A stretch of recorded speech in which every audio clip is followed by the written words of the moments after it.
I'm gonna have you here for 90 minutes. We're gonna get grounded with our values and why we do this work. Then we're gonna go over a resource that we hope will be helpful if you are attempting to study Malcolm, uh, teach Malcolm, understand Malcolm, and then organize and carry on his legacy. We're gonna have a breakout discussion briefly. We have a lot of people in the building, so we're gonna break out into rooms and have a conversation based on what we're learning. Because Theory Thursday is about us building skills together. It's learning collectively, not just one person trying to info dump on everyone. And after that, we're gonna have a presentation from James Pope on Malcolm in Kenya. In 90 minutes, it's impossible to cover Malcolm's entire legacy. So we're just trying to draw out some major themes, encourage future study, and focus on a particular theme in his life, a particular section of his political journey. And then we'll have some closing announcements. So I will ask people to come off mute to join and read to make this presentation interactive. But I'd like to start by grounding us in our values pledge. This is the first point of contact you have with Black Men Build. It lets us know if you're willing to get down with us, and that's pretty much based on these 5 values. And if you sign these and follow our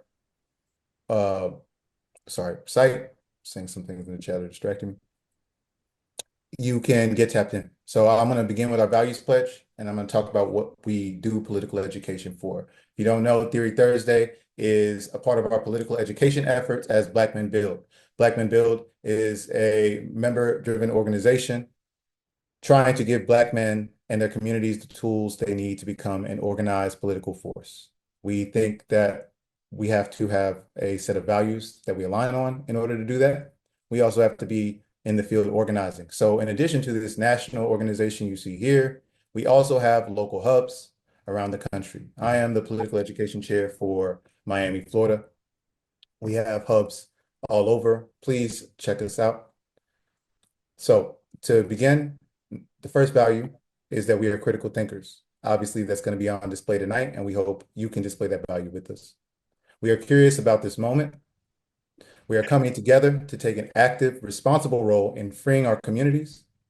We are transforming to meet the moment. And we are bonded with Black women and all Black people in the fight for true freedom.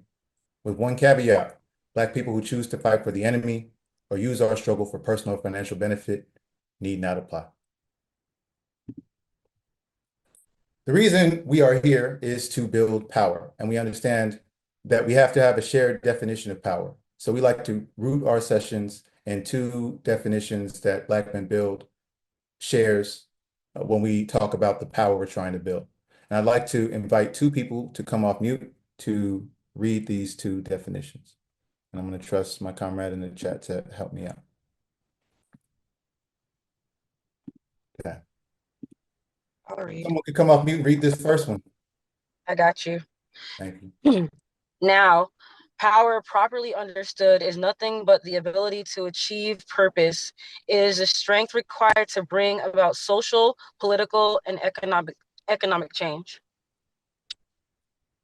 And who is that?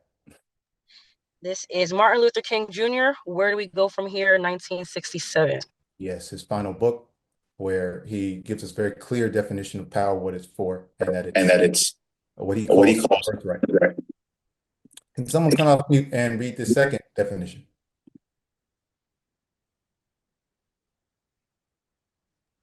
Carter from Columbus will take that. Going now. To us, power is, first of all, the ability to define phenomena, and secondly, I'm saying that word right. And secondly, the ability to make these phenomena, we'll keep rocking with it, act in a desired manner. And that would be by people in Black capitalism reanalyzed. That's perfect. And you did say it correctly, phenomena. Put another way, I've heard it described as being able to define reality and make others respond as if your definition was their own. I think that was Wade Noble. But this is Huey Newton, and these are 2 definitions of power, which is what we're trying to build. That's why we study. So we want to study with some clear objectives. So this is our first Theory Thursday of the year. Welcome. We are trying to get skills together collectively that we need to organize in our communities. And as I said before, we are not starting from scratch. We're carrying on a legacy. So we want to be clear what we're here to do and how it's going to help us carry on this legacy. So some of the things you should be looking out for today is first, we're going to study Malcolm's revolutionary connections in Africa. We're going to practice using a valuable learning tool that I'll introduce shortly. We're going to assess internationalism, that key word for the day, and its importance. And finally, we're going to repeat the successful practices of collective study. That's engagement, as I'm saying in the chat, with each other. That's carrying this work on offline as well. So I already hear my comrades screaming because there's so much text on this screen. I promise it is important, and this is the most you will see. But I'm going to read this quote, and I want you to, again, reflect on the definition of power we discussed earlier, and also this theme for tonight of internationalism. This is from Prospects for Freedom, January 1960. Also in 1964, China exploded her bomb, which was a scientific breakthrough for the oppressed people in China, who suffered for a long time. I, for one, was very happy to hear that the great people of China were able to display their scientific advancement, their advanced knowledge of science, to the point where a country which is as backward as this country, the USA, keeps saying China is, and so behind everybody and so poor, could come up with an atomic bomb. Well, I had to marvel at that. It made me realize that poor people can do it as well as rich people. So all these little advances were made by oppressed people in other parts of the world during 1964. These were tangible gains. And the reason that they were able to make these gains was they realized that power was the magic word. Power against power. Power in defense of freedom is greater than power in behalf of tyranny and oppression. Because power, real power, comes from conviction, which produces action, uncompromising action. It also produces insurrection against oppression. This is the only way you end oppression, with power. Power never takes a back step, only in the face of more power. Power doesn't back up in the face of a smile or in the face of a threat or in the face of some kind of nonviolent loving action. It's not the nature of power to back up in the face of anything but some more power.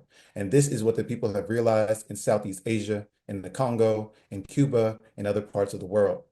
Power only recognizes power, and all of them who realize this have made gains.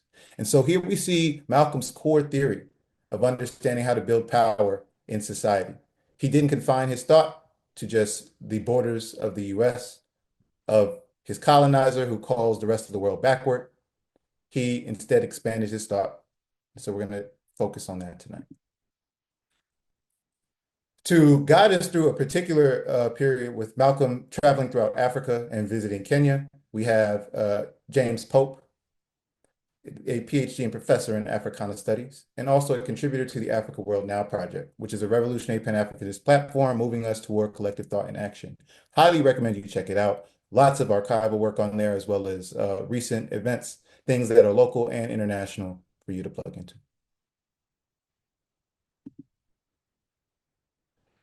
So I mentioned that we're going to practice using a valuable learning tool. This is a tool that will be made available to everyone here after the event tonight.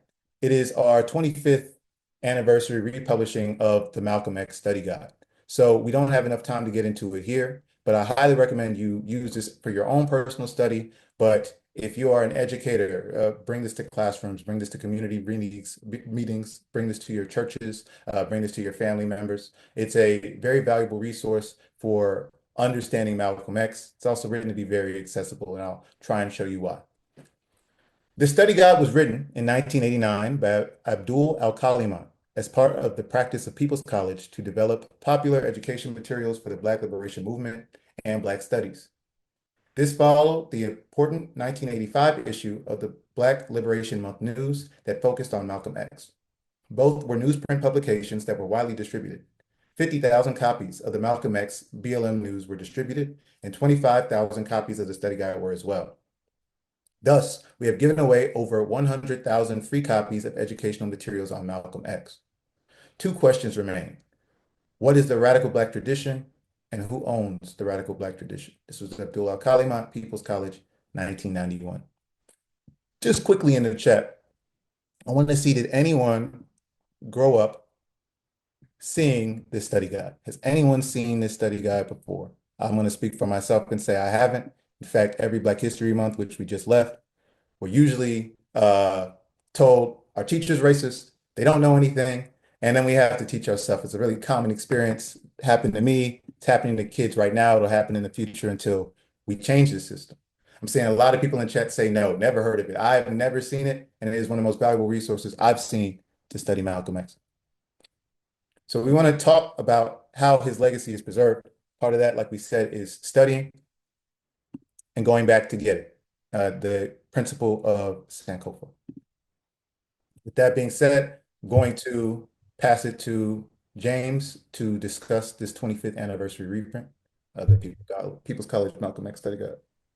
All right. Thanks, Josh. Thanks. And we can hear me, right? We're good with that? You're good to go. Good. So when we were, thinking about, the study guide, and the study guide comes out of a long process in the genealogy and the work of Abdullah Kalimat and a collective of folk who are engaged in Black studies, but also trying to make sure that the tradition of Black studies is rooted in revolutionary practice. As the study guide was developed, this was a precursor to a conference, a very, very important conference that was held in 1990. In November 1990, more than 3,000 people from 25 countries attended the Malcolm X Radical Tradition and a Legacy of Struggle conference held in New York City. In 1990, many grassroots-based activists and youth were looking to return to a more militant movement.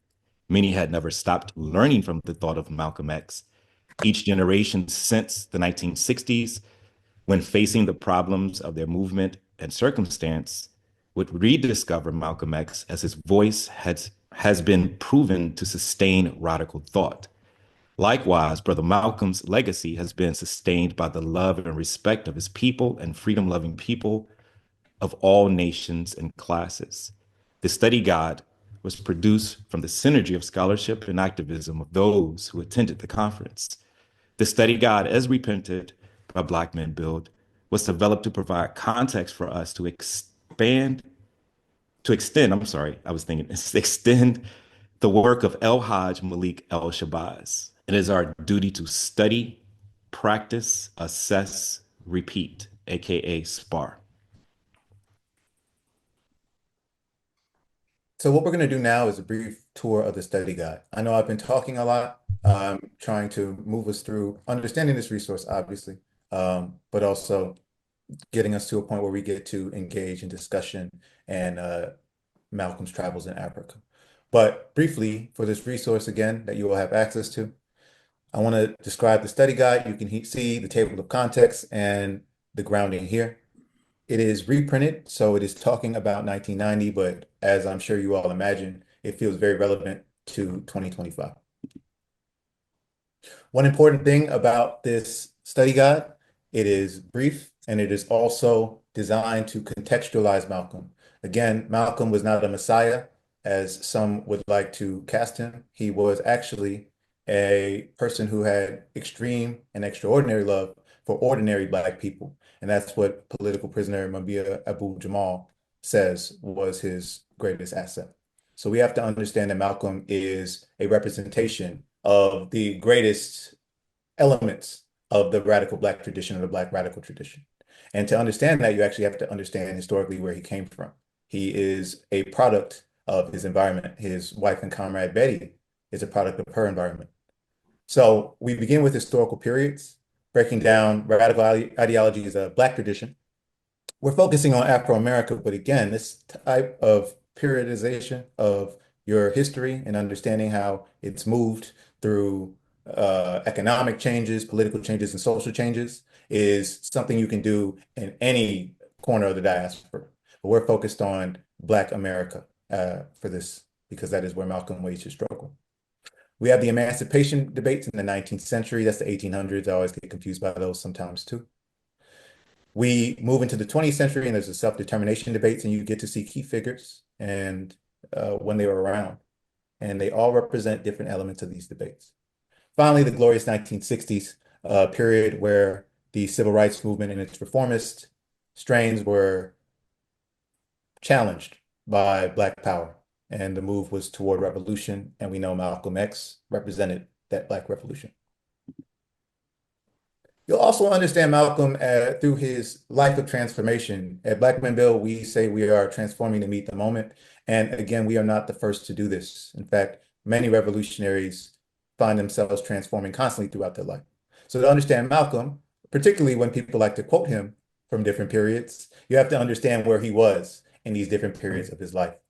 We start with Malcolm Little, who was an average youngster who wanted a good life but was stopped by racism. Understanding that these stages are also represented in his autobiography, which we'll talk about shortly. Detroit Red was a drug dealing criminal who was a danger to himself and the Black community. Malcolm X was a Black nationalist Muslim minister who exposed the racist barbarism of American life. And Omowale, a name that means the child who has returned, that Malcolm received in Nigeria, was an anti-imperialist Pan-Africanist who expanded his religion and nationalism toward world brotherhood. So we're going to talk about internationalism. We'll also have to talk a little bit about Black nationalism and what that means. But I want you all to keep in mind these transitions. This is who Malcolm was as a person. These were the things that were conditioning who he became. Next, this study guide also teaches you how to read the biography. A lot of times we're just told read a book and then bookshelf is thrown at us. Not particularly helpful. Books are complex. Different genres are meant to be read different ways. Some are historical. Some are meant to teach historical lessons, but are fiction. So we want to keep track of that. And this study guide helps you with that a little bit. So how to read the autobiography. Again, it breaks it down into these stages of his life and also talks about the chapters those stages represent. It talks about the background, a little bit of the book, and it really does give you the outline for how you want to approach this sort of thing, which is why I find it valuable. So you will not end up looking like this when somebody asks you, what's your favorite part of the book? Also, we have excerpts from his speeches on various subjects. These are meant for you to explore in community. So they have discussion questions. Again, this format is very similar to how Malcolm organized, which was in the grassroots, as you can see to the left, where he's talking to students in a Student Nonviolent Coordinating Committee. So on these pages, you'll see his quotes on various subjects and discussion questions. These are not exhaustive. It's just to get the conversation started. And of course, the legacy of Malcolm X is militant action. What does militant action look like? Well, we have a lot of movements that were inspired by Malcolm X and his movement, because again, it wasn't just him, it was many ordinary people who were inspired by Black power and what it meant in that moment.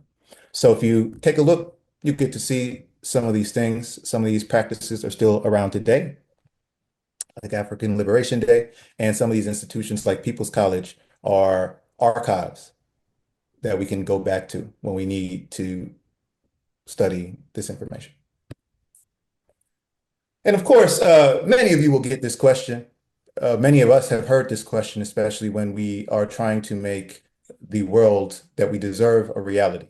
So what do we do? What about the action? You know, I'm about action. I'm sure plenty of y'all have heard that before.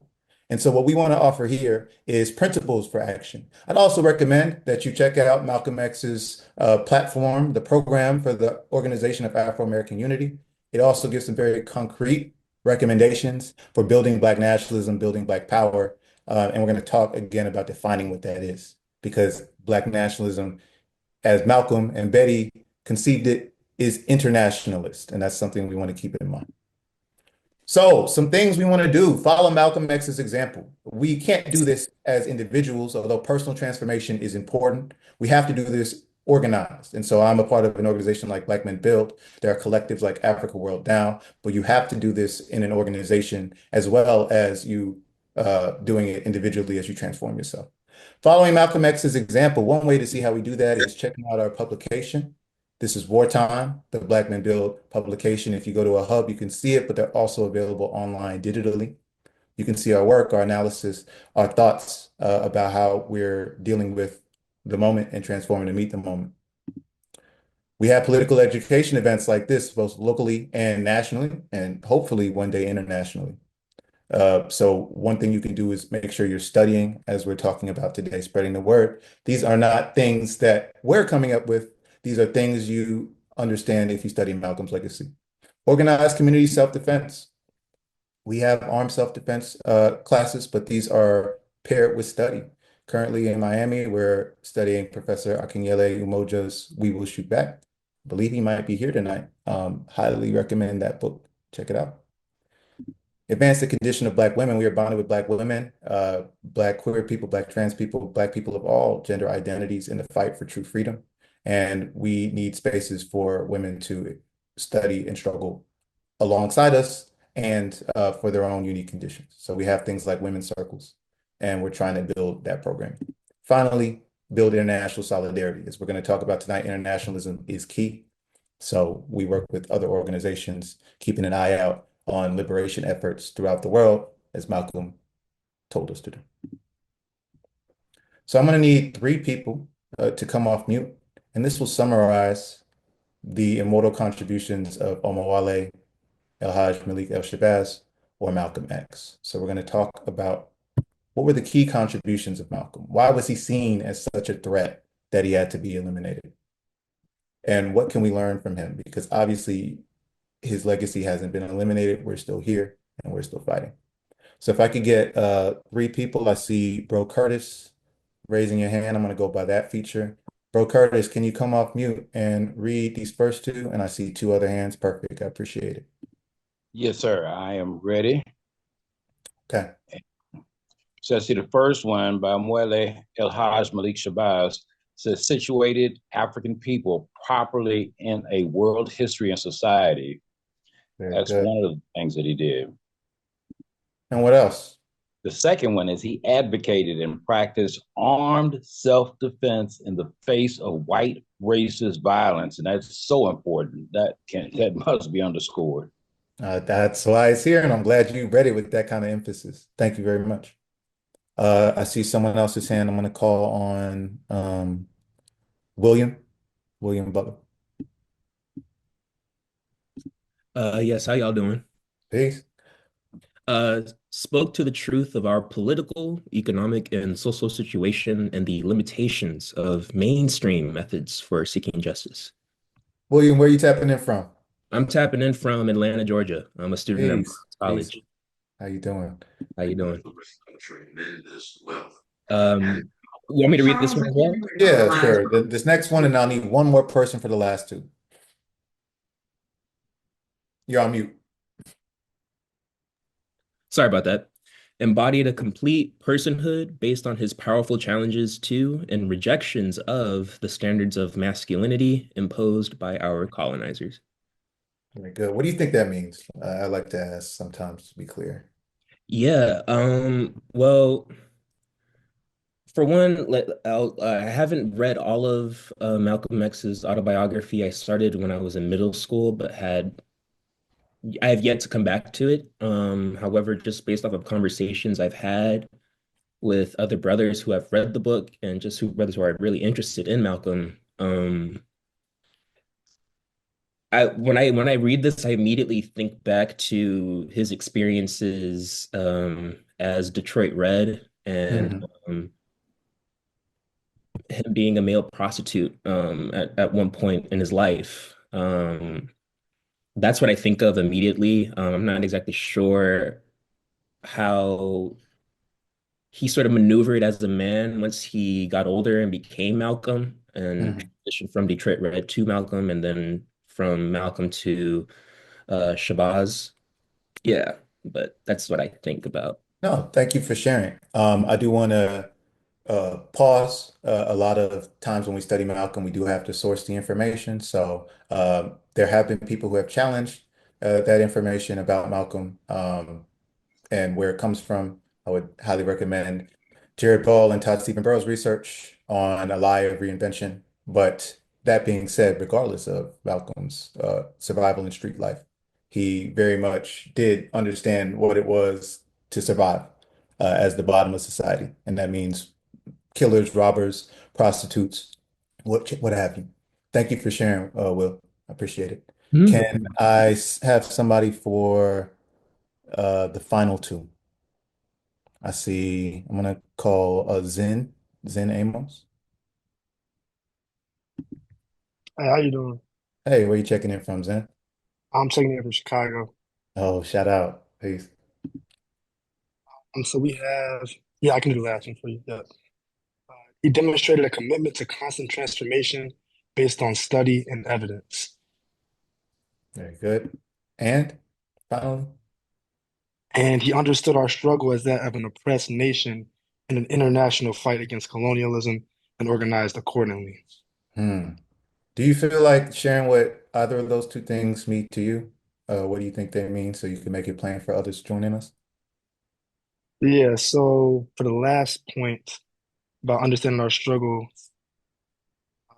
I think I was just talking today with my friends about that. He had a global mindset. Like he talked about internationalism earlier in the call. He didn't think of us all, as individual groups and communities. He thought of us as all one diaspora, and that we needed to, unite globally and mobilize and use that global power in order for our liberation in each of our different communities. Thank you very much. It's a great addition. And so these are the things we want to remember about Malcolm and his contribution. So let's keep that in mind, and that's the kind of thing you'll get from the study guide. So with that being said, we're about to break out into breakout rooms for discussion. Discussion is going to feel real relevant and it's open, but we do want to center it on some core themes. So feel free to share in the chat if you don't feel like coming off. Make sure that you share space and respect each other's um, voices and contributions as we go forward with this next section. So many of us have seen or heard of, whether willingly or unwillingly, this Super Bowl halftime performance by the artist Kendrick Lamar. And today, we want to ask a question, regardless of if you've seen it or not. We see a lot of imagery here. We understand that this was a performance for the Super Bowl, and as you can see here, sponsored by Apple Music. So what we want to ask tonight, and what you all want to share in your breakout rooms, is going to be centered on this question right here. And we're going to have 10 minutes. So I'm going to put 10 minutes on the clock, and we'll split the room up. But what would Malcolm have thought about Kendrick Lamar's Super Bowl performance? Consider the themes of internationalism, self-determination, oppression, and Malcolm's mandate to make it plain. Right now, I'm going to send folks into breakout rooms. We have 284 people in here. I'm going to make 30 rooms. Let's try that.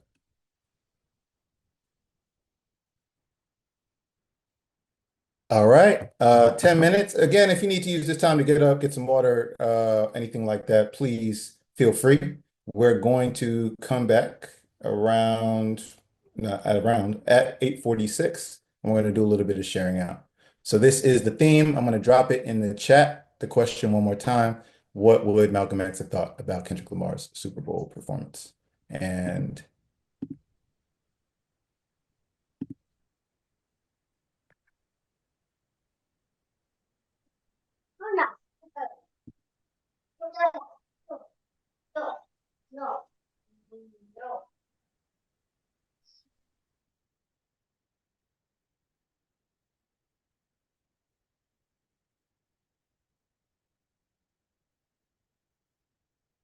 okay.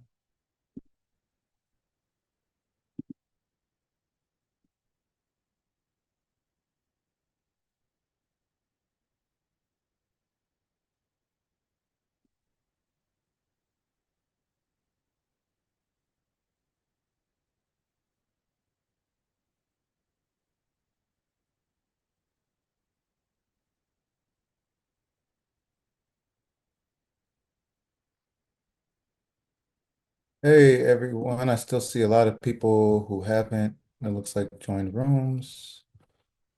Let's see. Some of that. Oh, no. My apologies, Brother Lamumba. I just came on board. I had another meeting I was attending, so I'm just able to tap in now. All Um, good. Welcome, welcome. Gonna put you in a breakout room and a few others who haven't. Right now, we're discussing what Malcolm would have thought about Kendrick Lamar's Super Bowl performance. We have about 10 minutes, so 9 minutes left for that. Let me just okay. put you in one of the rooms. See people join in. Okay, how do I do that?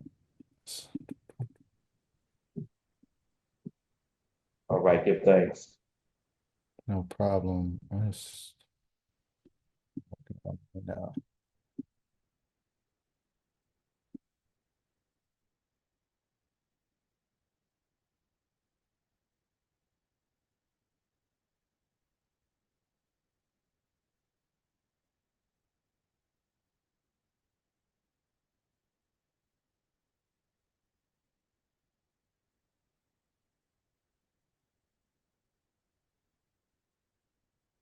Anyone here still want to be assigned who hasn't been yet?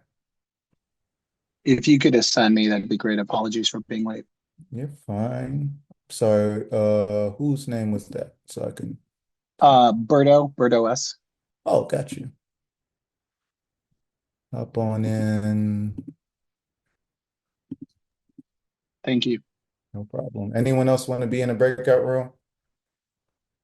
If you're just here chilling and taking a break, that's fine too.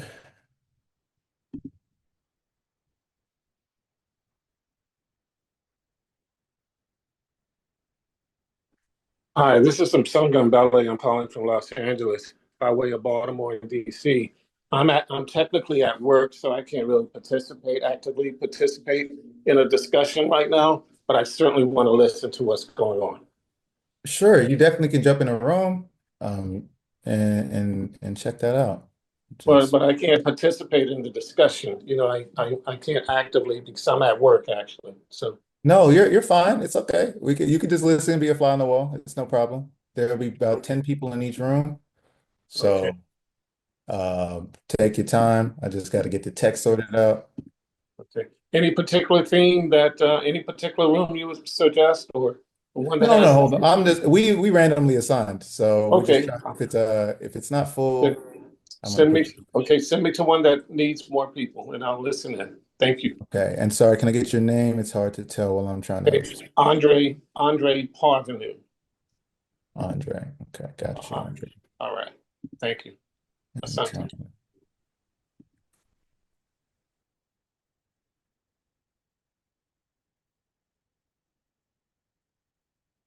Peace, everyone who's joining. Right now, we're in discussion rooms.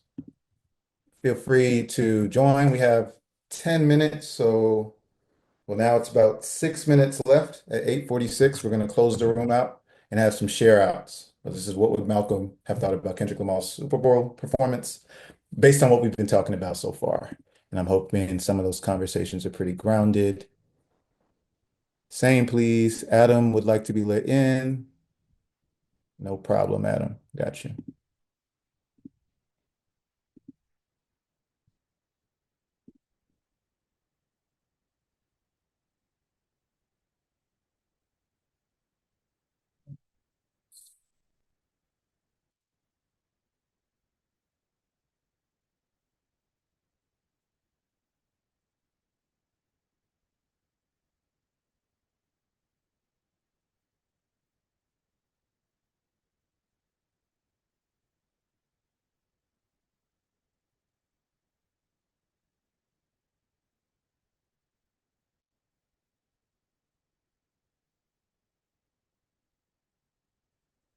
Yeah,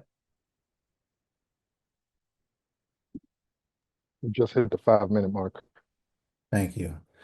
How's it been going, St. James? What's going on? Actually, we're Been going recording. pretty good, bro. You're killing it. Keep going. All right, cool. Thank you. Yeah, I'm also like we're being recorded. Never mind. Um,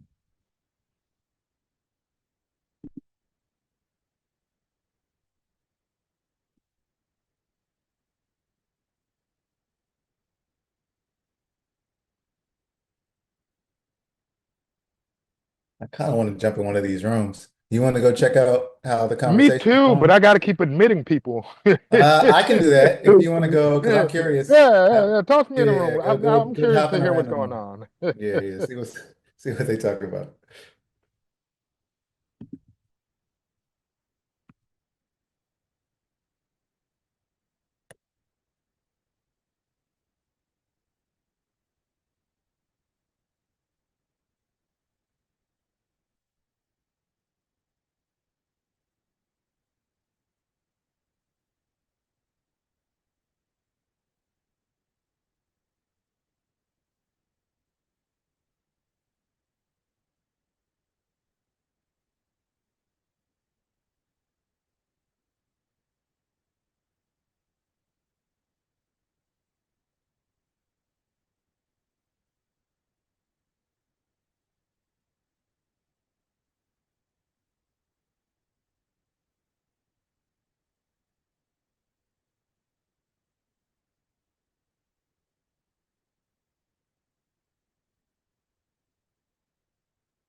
Ramsey, I see you got booted. Would you like to join one of the rooms at the moment? We've got about 4 minutes, 3 minutes left of conversation if you want to hop in one of the breakout rooms.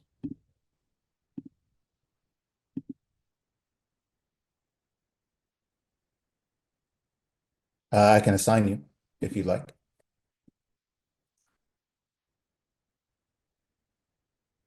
There are a few that are still open.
Okay, I don't know.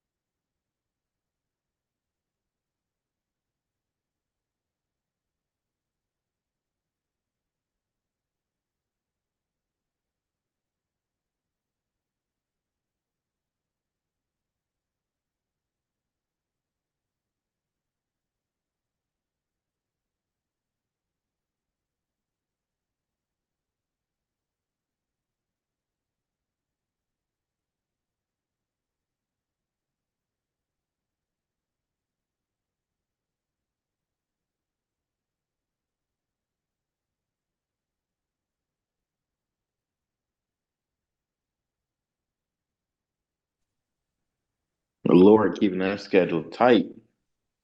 Yes, sir. Letting some people back. I see everyone filtering back in. Welcome, welcome. I'm sure we had some rich conversation and everyone agreed and there was no debate or discord at all. We can pack it up. Good to go. Okay. I am going to ask for some share outs. We do have a little bit of time, which is good with our schedule. So I do want to hear some things. I would like you to not just speak for yourself, but to kind of speak on behalf of your group, how the conversation went, and the overall summary of what you were discussing, right? What were you pulling from?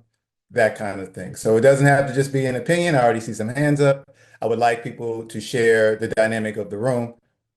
Again, so we're clear, we're talking about Malcolm X. For that, I got to do an altar call, of course. Black Men Build is a member-driven organization, and for that to occur, we need people to donate.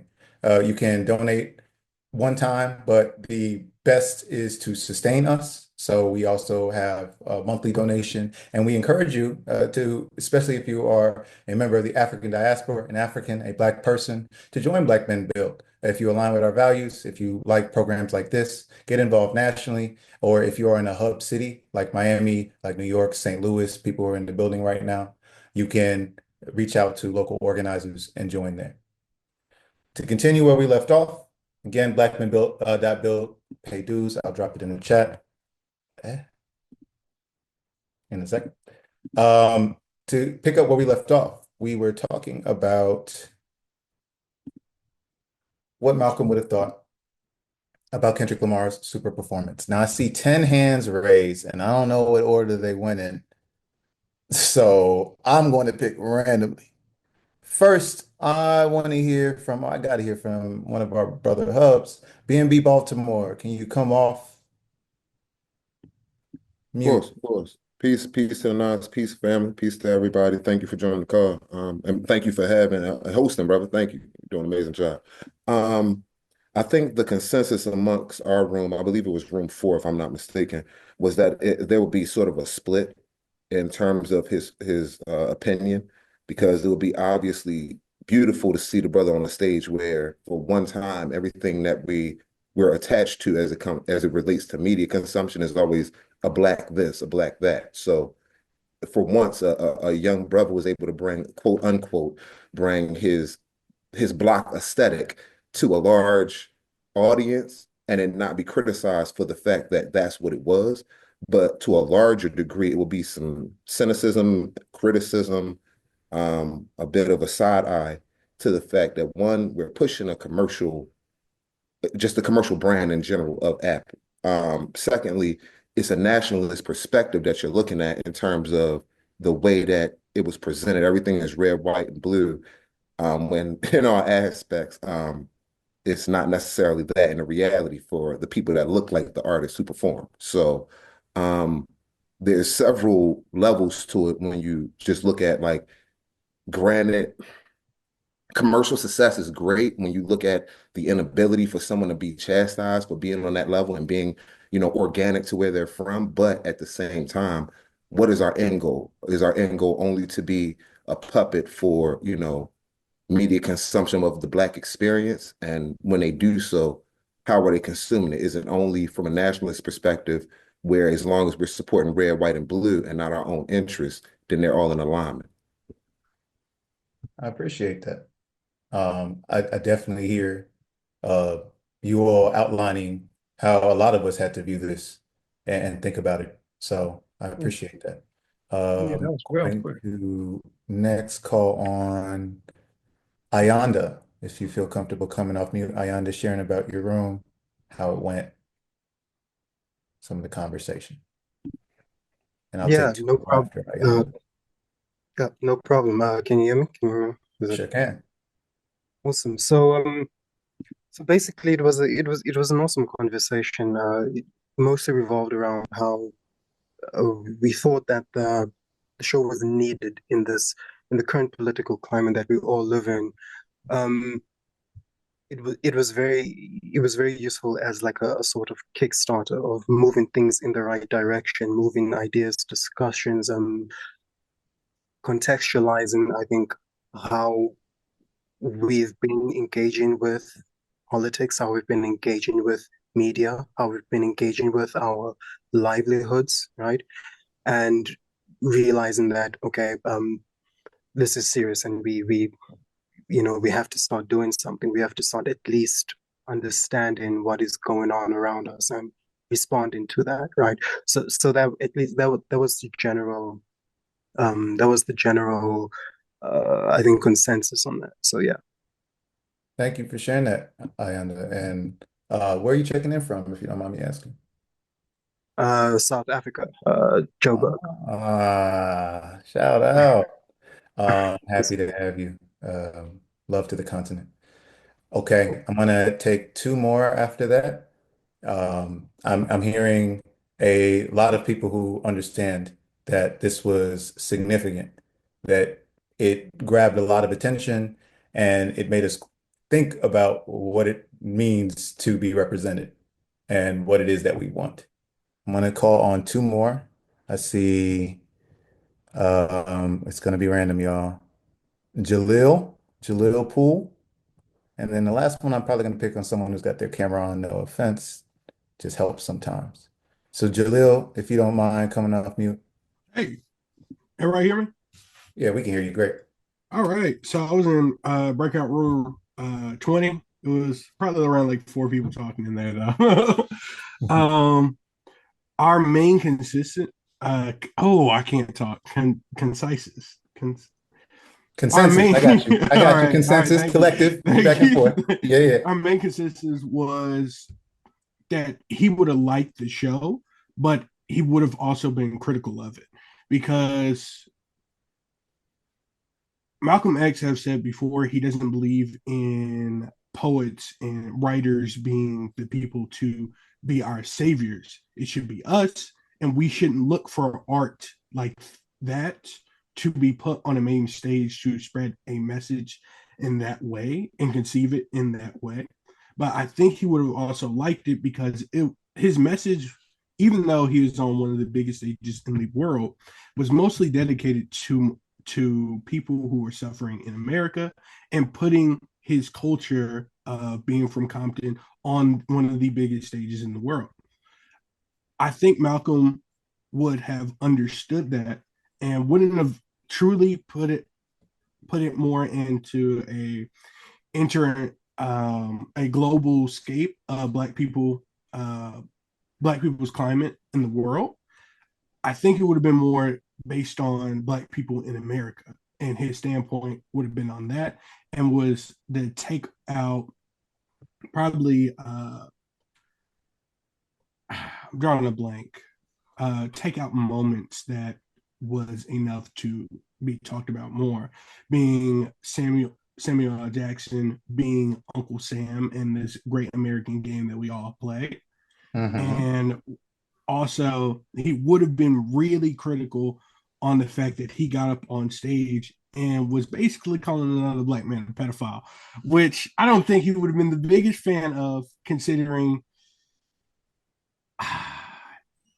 just of putting up on stage, of bashing upon another black a Black person, no matter what that Black person has done, even though he has been critical of several Black people, several Black political figures, and also other Black folks like the House Negro in general.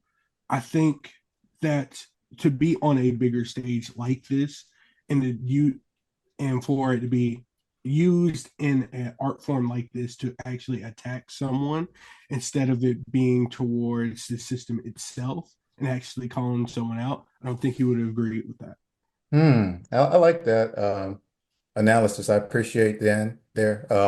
I definitely think it's interesting that this energy was at another Black man. I don't think that Malcolm has a problem calling out pedophiles. I will say that. I But didn't. No, no, I no, do think no. he would also highlight the contradiction of all of this energy for another African, even questioning that this person's African because he's biracial, when that same energy is directed at the owners of the stadium. Mhm. And things of that nature. I highly recommend y'all dig into this topic. This is why I get this Malcolm study guide, get some people, sit down and discuss. We aren't going to solve all of this here. Also, check out a previous theory Thursday called $40 Million Slaves, where we broke this down a few months ago. Also talked about some local things with Miami Dolphins player being attacked and things like that by police and what that meant. So highly recommend. I want one more person to close us out. Preferably someone who can come on camera. I see um Hey, Philip. this is FD. I'm late. I don't know if y'all. I can't start my video though. Oh, peace. FD, did you Peace. want to share your Yeah, thoughts I figured I just on the because I video put it format? out there. I didn't want to not. I was sitting here with my sons. Give me. Why am I allowed? There we go. Maybe I'm here now. Y'all see me? Yeah, yeah, we can see you. Awesome. I apologize for tardiness, but I came in on a spot that I thought would be definitely cool to chat, and I was in room 26, so I did get here a little bit earlier.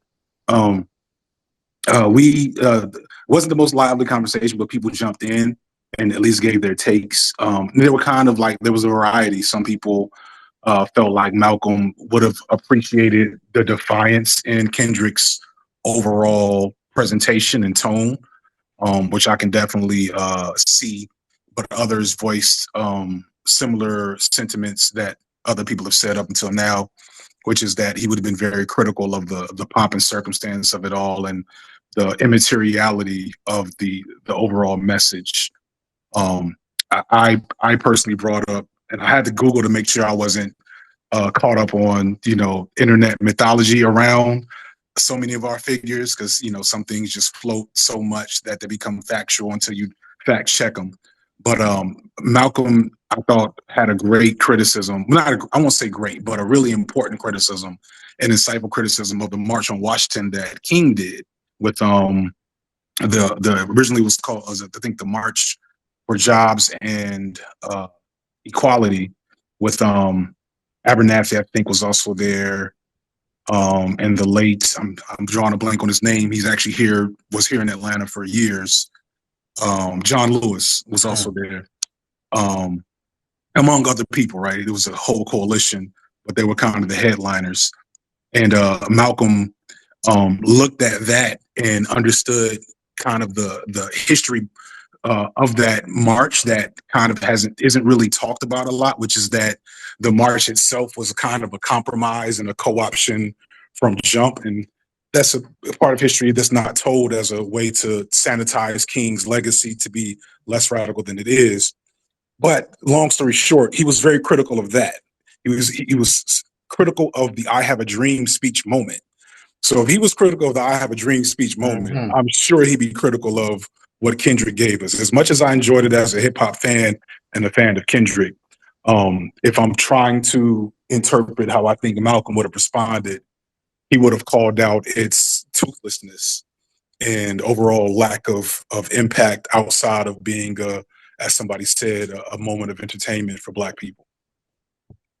Or thank you for sharing that. And I think Thank that's a you. way to book in the conversation. I was gonna say some of y'all think Malcolm is a little nicer than he was. He had critiques for King, so I would want to point that out. I do want to see some uplift some things I see in the chat as well. For example, the brother who raised the Palestinian flag and was arrested, that was not a part of Kendrick Lamar's performance. And when we think of that theme of internationalism and making it plain, we see one person wearing some colors, the colors of Uncle Sam, black faces in high places. And we also saw another brother who was attacked by police for showing solidarity with Palestinian people as an African. I wanted to make sure we understood that context. Now, we are not the sole interpreters of Malcolm X. Again, we are trying to carry on his legacy. We're trying to study him, and we do study him thoroughly. So I would like to let Malcolm speak a little for himself here. This is a brief excerpt from one of his speeches that I think might provide some direction to the answer. And now that I have the independence of action, it's my intention to work with everybody or against everybody, whatever the case may be, to try and get some kind of immediate solution to the problems that are confronting our people. I still believe the best thing for us to do is go back home to Africa. But while we're getting ready to go back, we've got to eat now, we've got to sleep now, we have to have some clothes now, our children have to go to school, and we need some place to work. So whatever kind of action program can be devised to get us the things that are ours by right, then I'm for that kind of action no matter what the action is.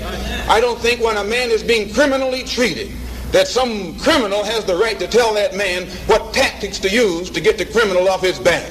When a criminal starts misusing me, I am going to use whatever necessary to get that criminal off my back. And the injustice that has been inflicted upon Negroes in this country by Uncle Sam is criminal. Don't blame a cracker in Georgia for your injustices. The government is responsible for the injustices. The government can bring these injustices to halt. So that is a brief excerpt. Malcolm X is a criminal. I wanted to bring up Philip Loken to read this next quote. I know you wanted to share out, and I see a powerful thing you said. Yeah, ain't no way you performing at the Super Bowl and are a revolutionary.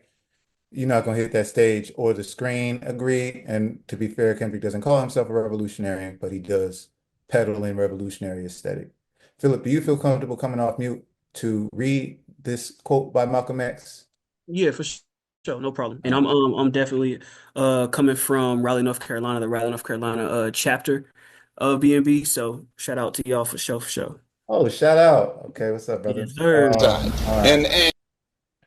So this right here. All right. So that Uncle Tom wore a handkerchief around his head. This Uncle Tom wears a top hat. He's sharp. He dresses just like you do. He speaks the same phraseology, the same language. He tries to speak it better than you do. He speaks with the same accents, same diction. And when you say your army, he says our army. He hasn't got anybody to defend him, but anytime you say we, he says we. Our president, our government, our Senate, our congressman, our this and our that. And he hasn't even got a seat in that hour, even at the end of the line. Do you think that quote's relevant? What do you think he was trying to say there? I think it's very much so relevant. I feel like it's an individual that is a black individual who's aligning himself with the empire, with America, with the oppressor, but he's also trying to play this liberal role where he's uniting with the people in a sense as well too. But when the time comes, that brother will for sure choose empire, will choose capitalism, will choose everything against the people. So he just playing that game, you know? He even told us he is not your savior. Exactly. Bro, that's the reason why I wanted to share what we was talking about in the group, because I feel like the kind of most of the people that was talking, four of us, we all kind of collectively agreed that Kendrick performing Malcolm X would have laughed at it and kind of like been like, yo, this is, we would have been critical of it. It is what it is. But there was one person in the group that also raised that and thought that Kendrick Lamar was a revolutionary, and we were kind of going back and forth at the end of it. But that's when Tom Chant timed out, and my argument was just the fact that, revolutionary, anything that's real revolutionary is not going to be on no Super Bowl platform screen. Like, it is what it is. And this is coming from me as a Kendrick Lamar fan of his music. Like, I know for a fact, like, that brother is just, it is what it is. So, Yeah. Appreciate that, brother. Shout out BNB, North Carolina. yes, sir. Thank you for sharing that. And again, carry these conversations on offline. I would definitely recommend y'all check out the study guide again and those principles for action, spreading the word, advance the condition of Black women, for example, spread internationalism. These were the things that Malcolm mandated if you were serious. And so that's the criteria I definitely would want us to ground our analysis in, okay? The things that Malcolm was moving toward. To understand his impact, it's very important to understand Black nationalism and how it's defined. One of the most articulate quotes I've seen defining Black nationalism or summarizing it comes from Malcolm's wife, Malcolm's comrade, Betty Shabazz. So if someone feels comfortable coming off mute, I would appreciate if they read this quote. So when we think about Black nationalism, particularly revolutionary Black nationalism, because Malcolm advocated for revolution, we want to understand what that word means. So can anyone, I see some hands. I see 3 hands right now. I'm going to ask Maisha Bryant to come off mute and read this quote defining Black nationalism. What is Black nationalism? Black nationalism stood for the unity and dignity of Black people everywhere. Malcolm recognized Black people in America will never be free until Africa is free, and that the freedom of the African people depends on the freedom of the Afro-American. He showed us that no Black person can consider themselves free as long as there exists one enslaved Black person in the United States, Angola, South Africa, Rhodesia, Cuba, Brazil, and anywhere else in the world. He emphasized that Afro-Americans and Africans were one, not only sharing a common heritage, but also a common destiny. Brother Malcolm's uncompromising demand of his fellow Afro-Americans is that they take the Afro-American struggle out of a domestic civil rights issue and put it in its proper context as a human rights struggle, and so internationalize it and thereby seek redress before the nations of the world. This uncompromising demand is one of the most far-reaching and crucial departures from the objective of the established civil rights leaders. These leaders represent the concluding phase of an important era. Malcolm, the beginning of a new era. Thank you for reading that, Maisha. So again, definitions are important. They're rooted in tradition, legacy, struggle, blood, sweat, and tears. So when people say these terms, we want to have a clear understanding of where they come from. And they can mean different things when they come from different people. But this is the term when you're trying to pull from Malcolm's legacy that you want to think of. So some examples of that, of course, Claudia Jones, Assata Shakur, Kwame Nkrumah, and Kwame Ture. If you want to learn more about these people, please tap into Black Men Build and look at resources like Africa World Now with James Pope, who's going to speak to us in a moment to close out the session. Another thing I recommend, if you haven't seen it, is the Charlie Rose Show in 1991, Malcolm X's Legacy, where you can see Betty Shabazz, William Sales, Benjamin Karim, Sister Soldier, and A. Peter Bailey talk about Malcolm X. Malcolm was a threat because he was doing things materially. He was changing our minds. He was transforming himself and teaching us how to transform and doing this as a part of an organization. But he was also making concrete challenges to the power structure. A. Peter Bailey was a founding member of the Organization for Afro-American Unity. As I recommended earlier, check out their platform if you want to see some of the concrete demands of Black nationalism. And this is what he had to say about Malcolm and what made Malcolm a threat. Remember, tonight's theme is internationalism. Malcolm considered us a world-class people. When Brother Malcolm met with the Organization for African Unity in 1964, he was the only Afro-American that sat in on that conference. As a direct result of that, in 1964, when the UN debate occurred on the Congo, ministers from Guinea and Ghana compared what was happening in Congo to what was happening in Mississippi.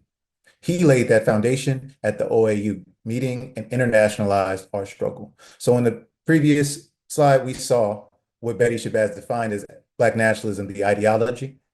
As far as the program, we see that it was Pan-Africanism, a linking of our struggles and understanding that our mission is linked, that the challenges and accomplishments of one place are something that we can learn from in another place.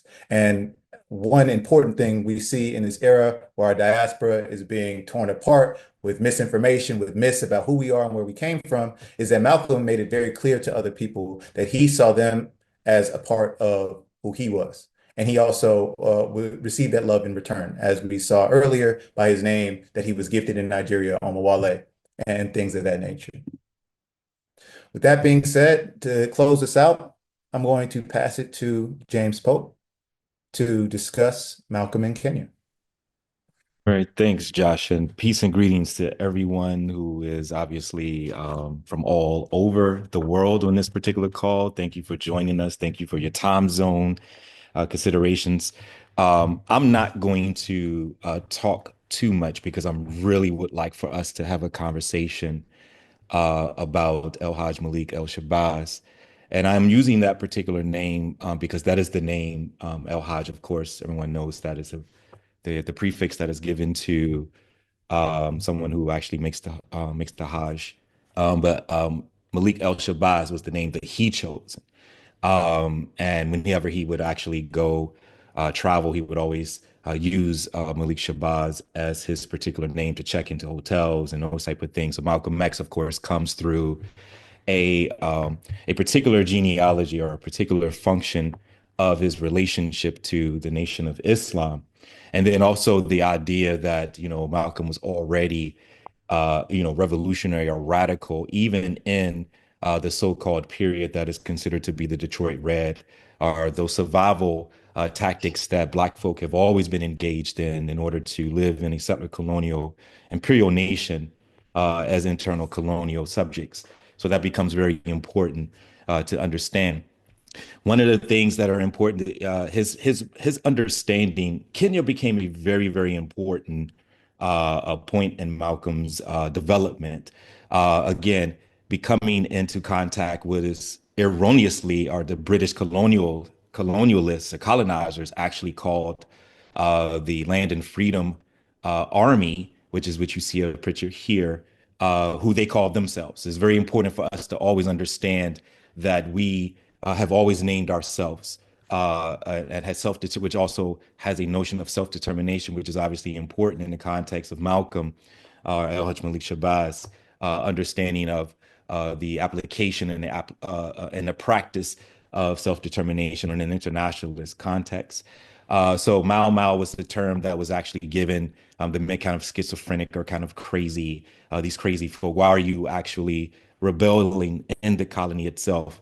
Drapetomania was used here in the United States, of why would Africans leave and run away? I also want to be clear about making the connection between what these guerrilla fighters and revolutionaries were doing was not only a strategic effort to actually resist through armed and guerrilla warfare tactics of the colonialists, but there was an intellectual network that was actually developed as well. Women were essential to the function and the actual success of the Land and Freedom Army movement itself. I'm going to throw out a couple of names here. So I'm going to try not to, those who know me, I will go on, but I promise I'm going to just throw out a couple of names, say a few things, and then turn it over to the discussion.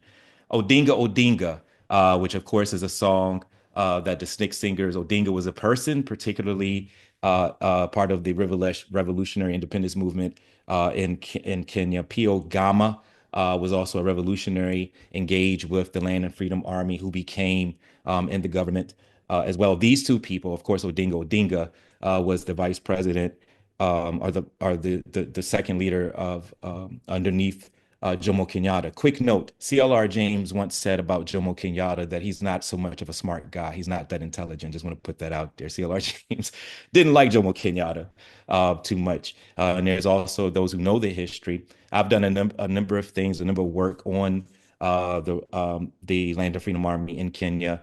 And so you can kind of go into that archive and look on that. Another person that I think is important, of course, is Didan Kimathi. This Land and Freedom Army is important. The movement itself was not only intellectual, but it was a strategic, ideologically clear revolutionary movement that Malcolm saw as essential to advance the movement here in the United States.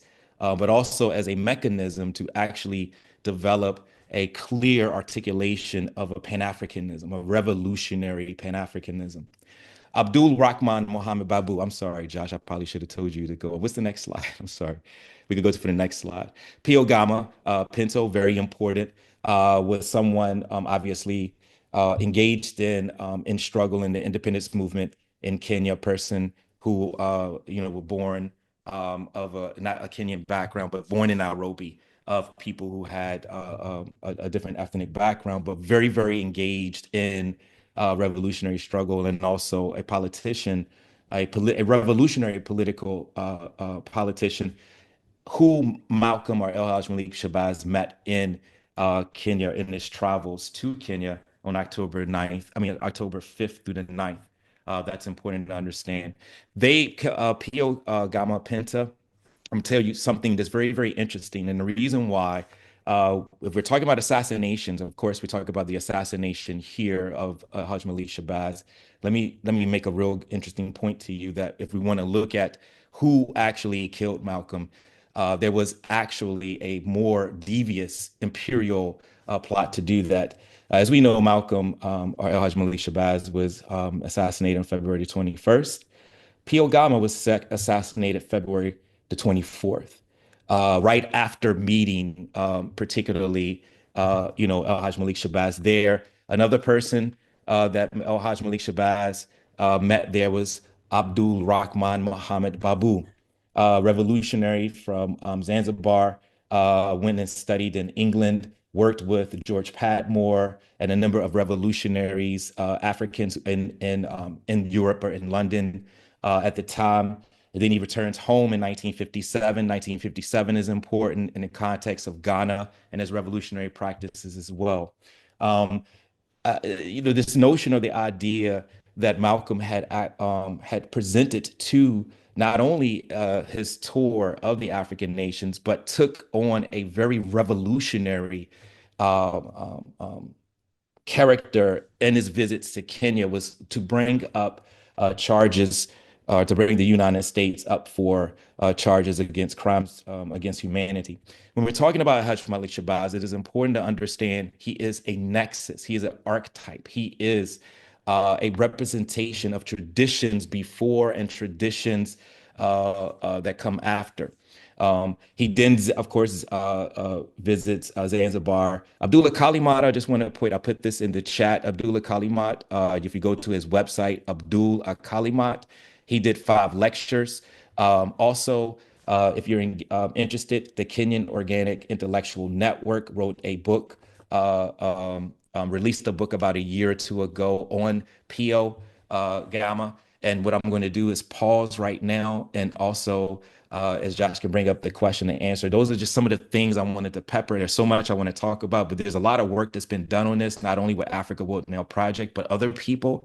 But let's go ahead and have a discussion about which you have engaged in tonight, and also how we can actually look at the contours of El Haj Malik Shabazz's thought, not just as the person, but what are the contours of the practice that we as a collective can develop. So I'm gonna facilitate this. I see Toussaint Liberator's hand up first. I'm gonna lift some things up from the chat. Bro Siddiqui, I see you next on the stack, and we'll keep it going. One thing I see from another master teacher in the chat is Jomo Kenyatta. You said he didn't like him. Was it a personal thing, or was it a neo-colonialism thing? And then what does that word mean for folks? So why didn't CLR James like Jomo Kenyatta? We heard a little earlier that he betrayed the people, but what does that mean? CLR James saw it.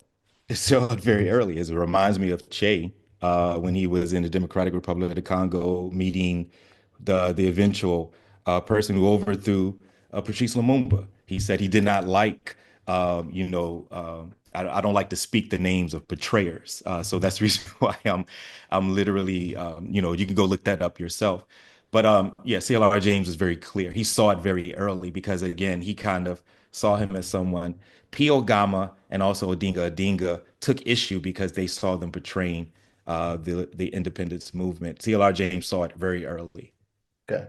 And so for the audience, neo-colonial, the term neo meaning new, colonial, so a new colonial relationship, sometimes called indirect rule, flag independence, black faces in high places, but it's when the colonizers give formal independence, but the system, the economy, political, social structure is still set up for the colonizers' government.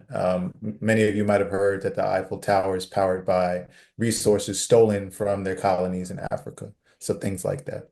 All right, so we have a few people on the stack. Toussaint, you're up first, and then Bro Shep, I'm gonna pass it to you next.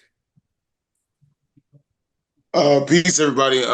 Yeah, my name is Toussaint, and there's a couple of interesting things. I put in the chat that it feels like to me that we have this.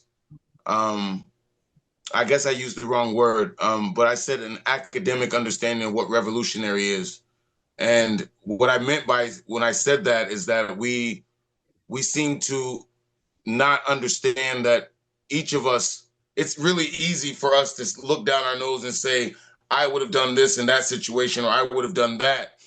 But not realizing that we are existing in this paradox every day and that there's actions that we take every day that, you know, regardless of what you might think about when we put the pinhole here and start talking about this certain situation or this certain situation, we are all compromised because we live in this paradox every day. And so I think that's an important thing to think about when we have these conversations. To me, in our room, we talked about how Kendrick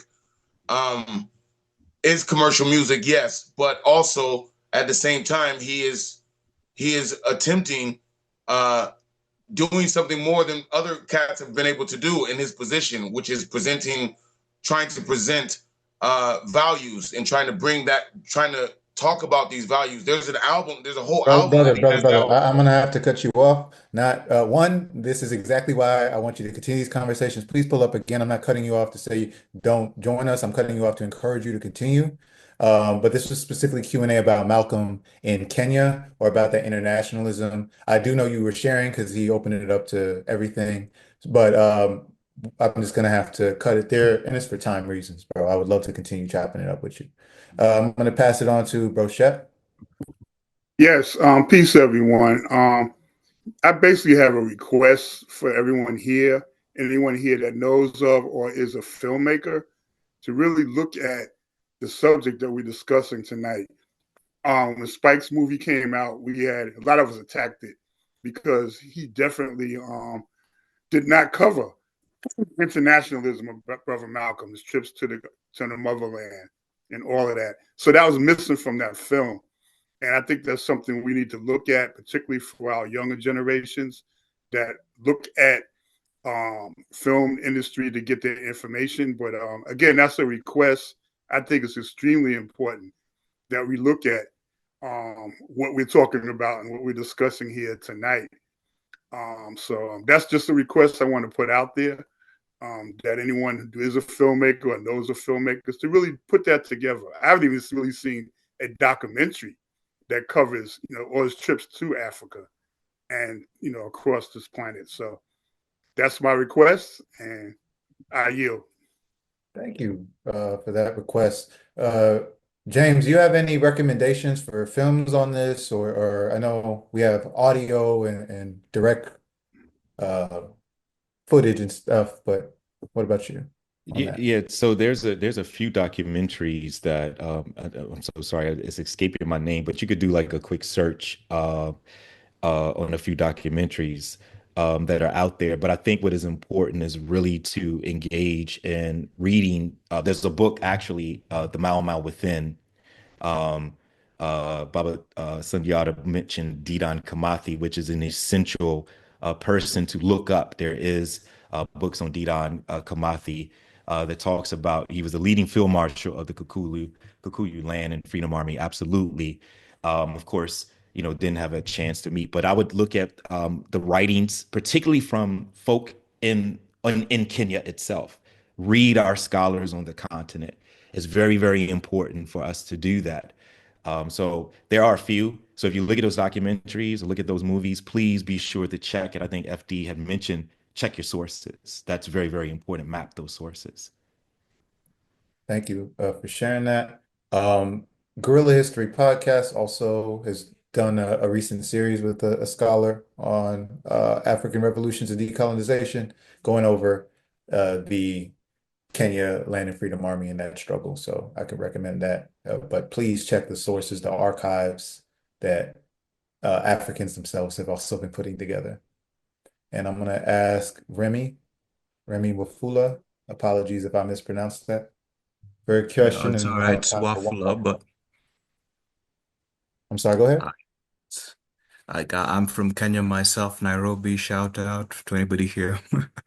But you know, it's very interesting. I heard from my grandma about Brother Malcolm visiting right back in the day, but then I never got too many details about it other than he was around and this was around the time when we're getting independence and we're trying to move away from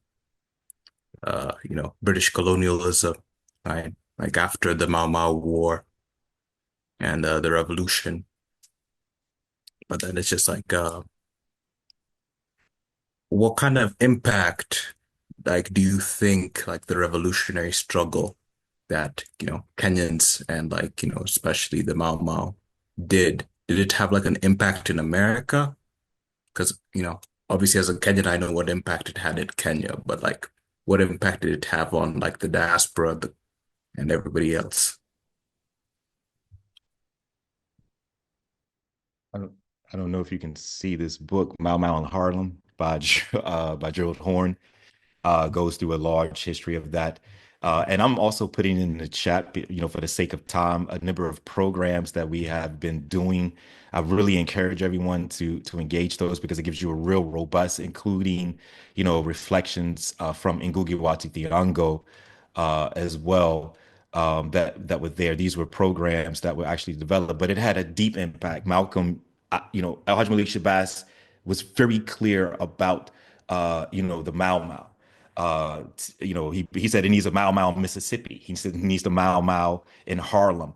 So again, it's not. We have to be clear that revolution cannot be transported, but can be the ideas and practices must be rooted in the conditions, the local conditions of the people. Amilcar Cabral talks about this, that you have to understand the conditions and understand how to fight. So the Mau Mau itself is a very good guerrilla a warfare example as well. But I encourage everyone to look at some of these resources that I'm putting in the chat that actually expands and extends on this. And Guliwati Deango and Mishire wrote a play on Didan Kamathi, which actually got him thrown in jail. So that becomes very important to look at that. Mau Mau in Harlem, Gerald Horne, and there's a number of other sources that I can give to kind of spread out after this so we can send out some articles and other stuff. I appreciate that. And where has the time gone? It's already 9:30. I do want to close out. I have to respect people's time. Those of you with your hands up, please come and continue to engage. We have a Theory Thursday next week. It's going to be even more interactive. We have a mass call that'll be coming soon. Follow Black Men Build on social media. Also, if you register for this event, we have your email. So check your email. We'll be following up with resources. After this, you should have the study guide, but I'm also going to try and put together something from James to give you all some resources because he has a treasure trove of knowledge. And again, we can't really dig in 90 minutes. That being said, I'm going to start closing us out with some announcements. First and foremost, we have a Theory Thursday next week, so put it on your calendars. Please join again. I see not many people fell off. We're still 230 deep. Please come through next week. We're going to be talking about did they before Columbus a critical review, the idea of Black people in our origin stories, some of the myths that we're told, and some of our realities. We also have mass calls, so be on the lookout for those. Also, check out the archive. Go on Black Men Bill's website. You can see them there. We have addresses from elders like Mutulu Shakur, for example. We talk about all sorts of topics relevant to us and the political mission we're trying to advance. This next mass call is going to be focused on groundings with my brothers by Walter Rodney, something that our organization is studying. Also, check out the National Black Radical Organizing Conference. It convenes May 30th to June 1st at Butler University. Tickets are still available now. They're $25. Come through, bring your folks. That's the kind of space where learning like this continues. I want to thank you all for coming tonight. And we close out by saying peace to the nines, love to the nines, power to the nines all the damn time. Or as Fred Hampton used to say, peace if you're willing to fight for it. Thanks, James, for coming through. Peace, everyone. Peace. Thank you. Have a good night. You Thank too. You. Thank Peace. you. Have a good Nine. Peace, love, Peace to the nines. Peace to the nines. Peace Hey, to y'all. Peace, the peace, peace, all the peace. damn Nine. time. All the damn Yeah, time. thank you. All the goddamn time. That's all the message. All the goddamn time. Peace, peace, peace, Peace, peace. y'all. Time.